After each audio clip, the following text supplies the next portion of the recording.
മുട്ടുതേയ്മാനത്തിന്റെ കാരണങ്ങൾ, ലക്ഷണങ്ങൾ, പ്രതിരോധ മാർഗങ്ങൾ എന്നിവയെക്കുറിച്ച് ആയുർവേദ ചികിത്സാ വിദഗ്ധൻ ഡോക്ടർ ജിക്കു എലിയാസ് ബെന്നി സംസാരിക്കുന്നു. എന്താണ് മുട്ടുതേയ്മാനം എന്ന് നോക്കാം.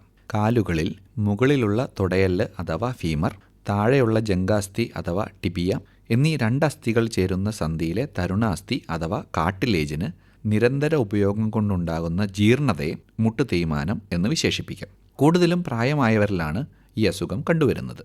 40കളുടെ അവസാനത്തിലും 50കളുടെ തുടക്കത്തിലുമാണ് മിക്കവാറും രോഗികൾ ഡോക്ടറെ സമീപിക്കുന്നത്.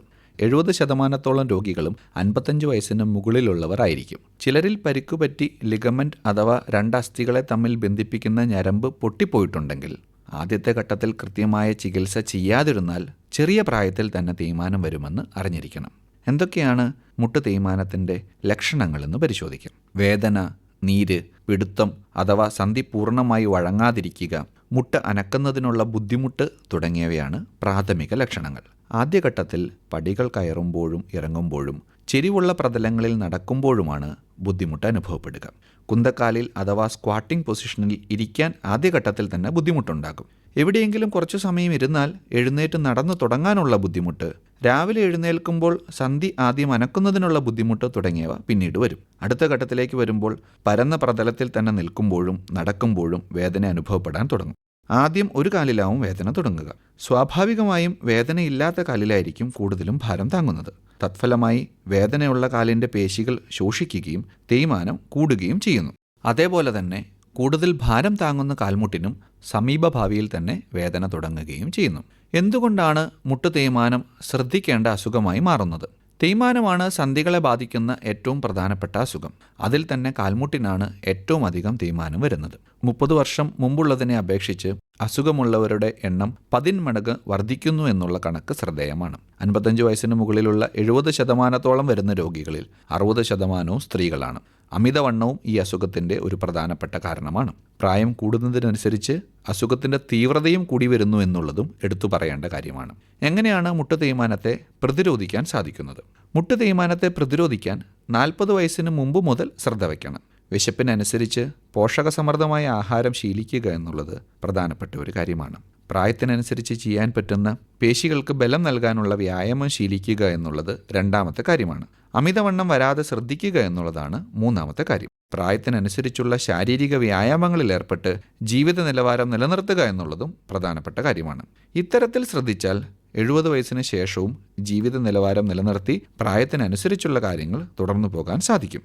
മുട്ടിൽ വരുന്ന എല്ലാ വേദനയും മുട്ടുതേയ്മാനം കൊണ്ടാണോ എന്ന് മനസ്സിലാക്കാം. അല്ല, മറ്റനവധി കാരണങ്ങൾ കൊണ്ടും മുട്ടുവേദന വരാം. സോഫ്റ്റ് ടിഷ്യൂ ഇഞ്ചുറീസ് അഥവാ എല്ലും തമ്മിൽ ബന്ധിപ്പിക്കുന്ന ലിഗമെന്റ്, എല്ലും പേശിയും തമ്മിൽ ബന്ധിപ്പിക്കുന്ന ടെൻഡൻ, അതിനെ ആവരണം ചെയ്തിരിക്കുന്ന ഫേഷ്യ, പേശികൾ തമ്മിൽ ഉരയാതിരിക്കാൻ വെള്ളം നിറഞ്ഞിരിക്കുന്ന ബർസ തുടങ്ങിയവയ്ക്ക് ഉണ്ടാകുന്ന നീർക്കെട്ടുകൾ 25% രോഗികളിൽ മുട്ടുവേദന ഉണ്ടാക്കുന്നു. തീവ്രമായ വാതരോഗങ്ങളുമായി ബന്ധപ്പെട്ട് ഉപദ്രവ രോഗമായി മുട്ടുതേയ്മാനം വരാമെന്നുള്ളത് കൊണ്ട് തന്നെ വൈദ്യനിർദ്ദേശം ആദ്യഘട്ടത്തിൽ തന്നെ സ്വീകരിക്കുക എന്നുള്ളത് പ്രധാനമാണ്.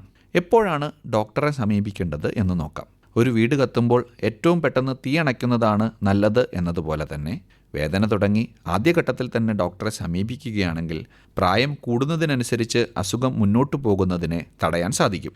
സമയം വൈകുന്തോറും തരുണാസ്ഥിയുടെ തേയ്മാനം പൂർണ്ണമായാൽ മുട്ടു മാറ്റിവെക്കേണ്ട സ്ഥിതിയിലേക്ക് എത്തിച്ചേരാൻ സാധ്യതയുണ്ട്. മുട്ടു തേയ്മാനത്തിനുള്ള ആയുർവേദ സാധ്യതകൾ പരിശോധിക്കാം. തേയ്മാനം സംഭവിച്ച തരുണാസ്ഥിയെ പുനരുജ്ജീവിപ്പിക്കുക എന്നുള്ളത് അസാധ്യമാണ്. രോഗത്തിൻ്റെ മുന്നോട്ടുള്ള പ്രയാണത്തെ തടഞ്ഞു നിർത്തുക എന്നുള്ളതാണ് ആദ്യത്തെ ലക്ഷ്യം. ഇതുവരെ വന്നിട്ടുള്ള തേയ്മാനം കൊണ്ടുണ്ടായ ലക്ഷണങ്ങളെ പരിഹരിക്കുക എന്നുള്ളതാണ് രണ്ടാമത്തെ ലക്ഷ്യം. 4 ഘട്ടങ്ങളായി തിരിച്ചിട്ടുള്ള വർഗീകരണത്തിൽ ആദ്യത്തെ 2 ഘട്ടത്തിലുള്ളവർക്ക് പൂർണ്ണമായി തന്നെ വേദനാരഹിതമായി അവരവരുടെ ദൈനംദിന കാര്യങ്ങൾ ചെയ്യാൻ പ്രാപ്തരാകാറുണ്ട്. 3ാമത്തെ ഘട്ടത്തിൽ പടികൾ കയറിയിറങ്ങുന്നതും ചെരിവുള്ള സ്ഥലത്തു കൂടി നടക്കുന്നതും മുൻപ് ചെയ്തിരുന്നതിനേക്കാളും കുറയ്ക്കേണ്ടി വരും.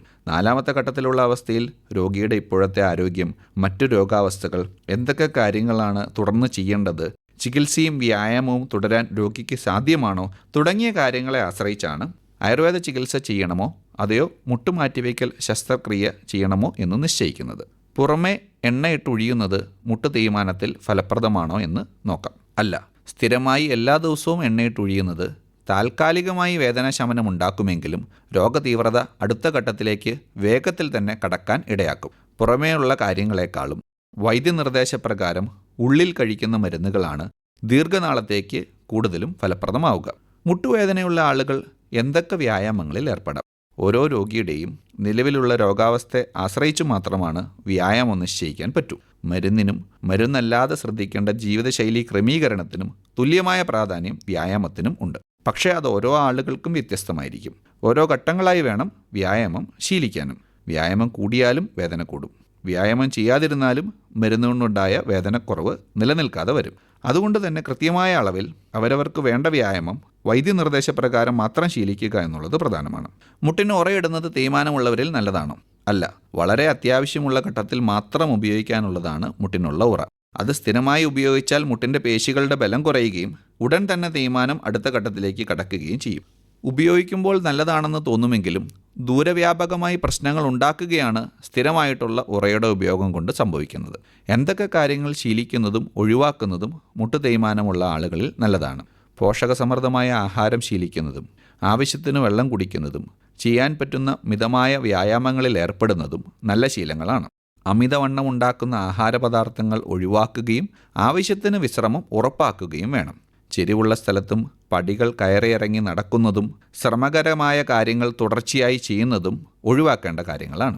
ഇപ്പോഴുള്ള മുട്ടിൻ്റെ അവസ്ഥയെ സംബന്ധിച്ച് ശാരീരിക പരിശോധനയിലൂടെയും എക്സ്റേ പരിശോധനയിലൂടെയും മനസ്സിലാക്കിയ കാര്യങ്ങൾ ഡോക്ടറോട് ചോദിച്ച് മനസ്സിലാക്കി കൃത്യമായ അവബോധത്തോടെ എന്തൊക്കെ കാര്യങ്ങളിൽ ഏർപ്പെടണമെന്ന് നിശ്ചയിക്കുന്നത് ഇപ്പോഴും പിന്നീടും ദൈനംദിന കാര്യങ്ങൾ ജീവിത നിലവാരത്തോടെ ചെയ്യുന്നതിന് സഹായിക്കും. മുട്ടുവേദന വരുമ്പോൾ പേടിക്കാതെ എന്തുകൊണ്ടാണ് വന്നത് എന്ന് കൃത്യമായി രോഗനിർണയം നടത്തി വേണ്ട പരിഹാര മാർഗങ്ങൾ ആയുർവേദ ചികിത്സയോടൊപ്പം തുടരുകയാണെങ്കിൽ മുട്ടുതേയ്മാനത്തെ പ്രതിരോധിക്കാം.